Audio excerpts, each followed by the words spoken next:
Who was more articulate in this interview between Hasan Minhaj and Barack Obama? I'm going to break down each of their strengths, my critiques, and at the end, I'll give my assessment on who I thought was the better speaker. Now, we don't have time to break down the entire interview, but I'll structure my analysis in two parts, level 1 and level 2. Level 1 will focus on the basic things that both Hasan and Barack do, both verbally and non-verbally, that will help you today to improve your communication at work. And level 2 will focus on more advanced communication techniques that will help you command the respect of others around you. Now, quick disclaimer, this is not an endorsement of any political party. I'm just going to be analyzing their communication for educational and entertainment purposes only. Now, let's start with level 1. See if you can spot what Hasan does here. I feel that the times that we're living through right now are bleak in a way that they've never felt before in my life, but it just seems more insane than ever. So I think Hasan does a great job of establishing credibility with his tone. He emphasizes specific words. Here he emphasizes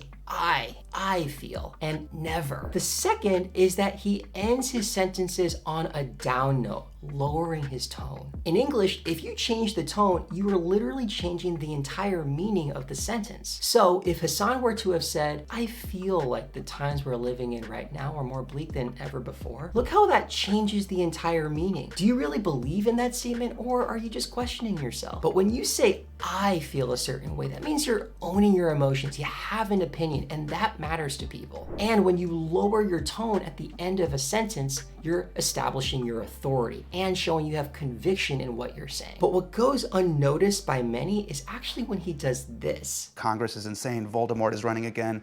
You got corruption in the Supreme Court, Roe v. Wade, book bans, trans bills, culture wars, mass shooting, climate change. And now everybody's wondering if they're going to be replaced by AI. Here, Hasan is varying his pace. Now, why is this important? Because when he lists out problems in today's world, his pace increases. And as listeners, our minds are hardwired to detect an immediate change in pace. But when the pace is constant, we naturally tune out the pattern. And this is intentional. Hasan knows that the details of his list don't really matter because they're just emphasizing the exact same point. But his fast pace being constant is particularly important because then we really notice the change when he says this. And I was thinking about this, and I was like, I'm gonna meet President Barack Obama, and there is no way the hope and the change guy does not feel depressed. You are too smart to not feel depressed. You're too intelligent. Since Hasan's now slowed down and paused, we're now locked in on Hasan's main point, that Barack is too smart to not be depressed. But here's one critique I have. Avoid pointing your finger at your partner. Now, when you point your finger at someone while you speak, you're making your partner defensive. They're going to be typically less willing to open up because physically, it seems like you're attacking them even though that's not your intent. Instead, I would recommend that you open up your palms. By showing your hands, this is much more inviting body language that will invite people to open up more to you. Now, I said I wasn't gonna get into level 2 tactics, but I can't help myself here. Hasan's about to get a really honest answer from Barack Obama because he's appealing to Obama's alternative identity. The key is that when proposing a new or potentially controversial idea, ask yourself, does the person I'm speaking to want to be the kind of person that makes this change? In this case, Barack of course wants people to think he's intelligent. Who wouldn't? And when you do this, you're gonna make them much more receptive to seeing your perspective, and you'll get them to really open up. Watch what Obama says in response.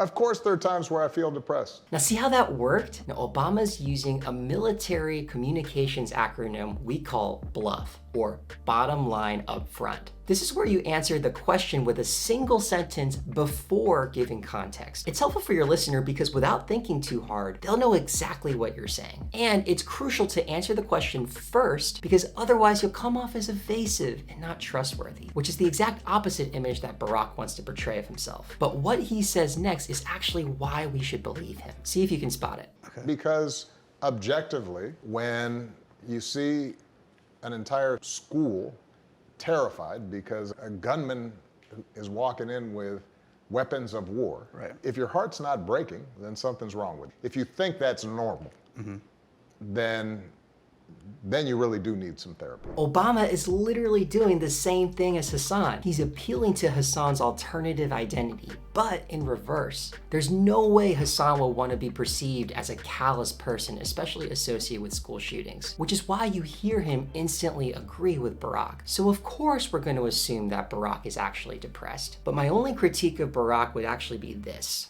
Two things I guess I do for myself. Number one is I do try to maintain some perspective. Now I will say I love the numbered preview. This is when you say something like, I have 3 main points. And then you proceed by saying first, second, and finally. And he does a great job of using topic sentences to start off his point. In this case, he says, I try to maintain some perspective. By doing this, you're creating a clear structure for your listener to easily follow. And you're anchoring yourself so that everything that you say after that topic sentence will support it. However, the downside here is that if you ramble too much, you're gonna get off topic and you'll even forget to mention your second or your third point. And that's exactly what happens to Obama. He actually never tells us what his second point was. If I were him, I would say my 2 topic sentences back to back. And then I'd go back and provide supporting evidence for each topic sentence one by one. That way I'm anchoring myself to those key points. And even if I do forget, my conversation partner can remind me of my second point if I do get sidetracked. But let's see if you can spot this one signature move that separates Barack Obama from many other great communicators I've ever analyzed.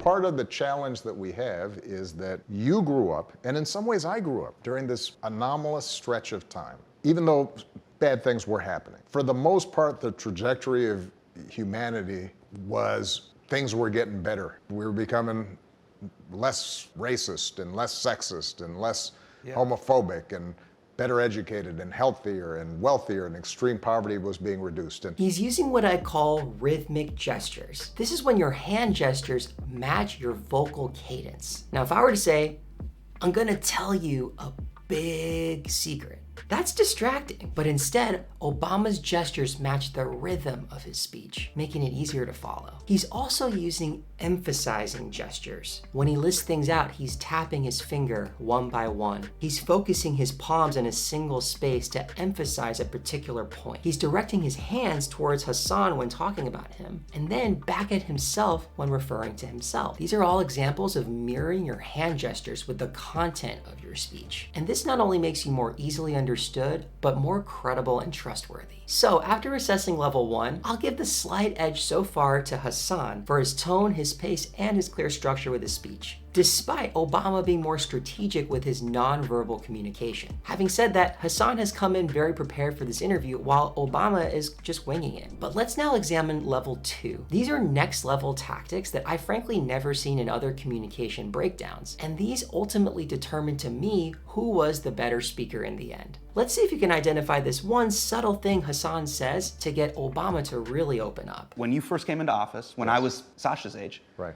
you were like Ted Lasso season 1. Folksy, optimistic, cheerful. And now, some of these kind of like Vox.com talking points feel like Ted Lasso season 3. Oh man.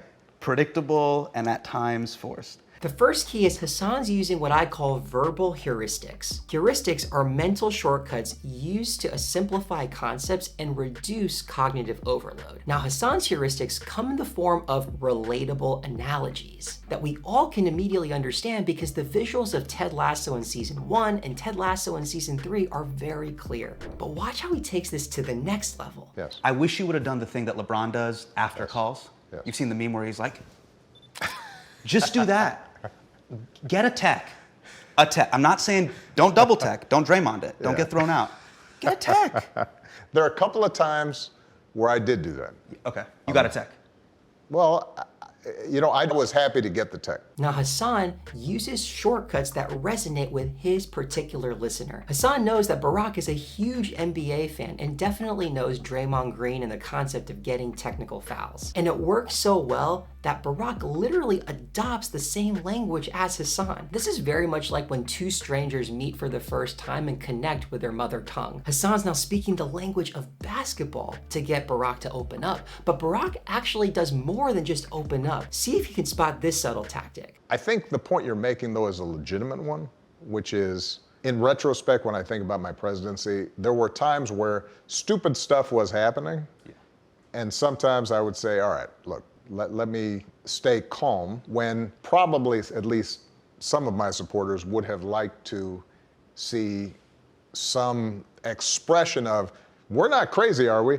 That was crazy stuff that person did. Barack concedes to Hasan's point by actively listening. He not only acknowledges that Hasan's point was a valid one, but he also paraphrases Hasan's original point. But by doing this, Barack makes Hasan feel more heard and consequently disarms him. Now, Hasan's not squarely focused on just trying to get Obama to admit his true feelings during his presidency. Instead, Hasan's now truly in listening mode, which gives Barack the opportunity to share a message that he deeply cares about. See if you can catch these 3 persuasive techniques that he ties together in a single response when Hasan asks Barack if he thinks there's a way to energize the voting base without exhausting them. Yeah, I did it in 08, I did it in 04, I did it in 12. Pathos is appealing to your credibility or authority as a speaker to persuade others. The African American unemployment rate is the lowest that it's been in a generation. Okay. So are some of those jobs temp jobs? Right. Are some of those jobs low wage jobs with a lot of turnover? Okay. Yes. Logos is appealing to logic and reasoning. When Obama references a fact about unemployment and disarms skeptics by acknowledging their counterpoints, he's making his argument more logically sound and persuasive. There are a bunch of families right now who can pay for groceries, even with inflation. Mm-hmm. Their kids are living in a pretty stable household. On Christmas, there's a present under the tree.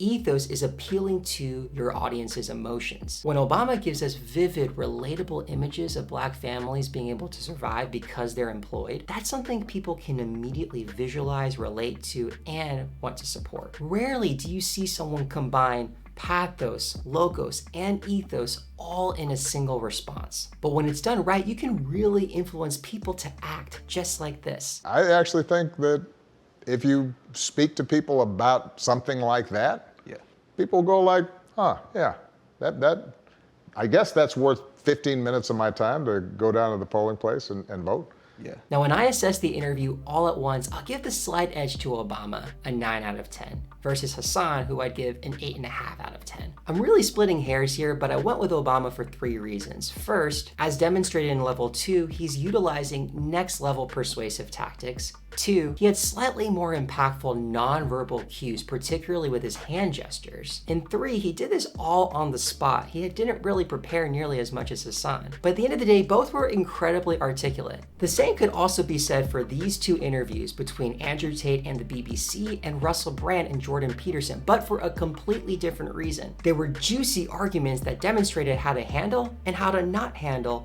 a verbal war. Check it out.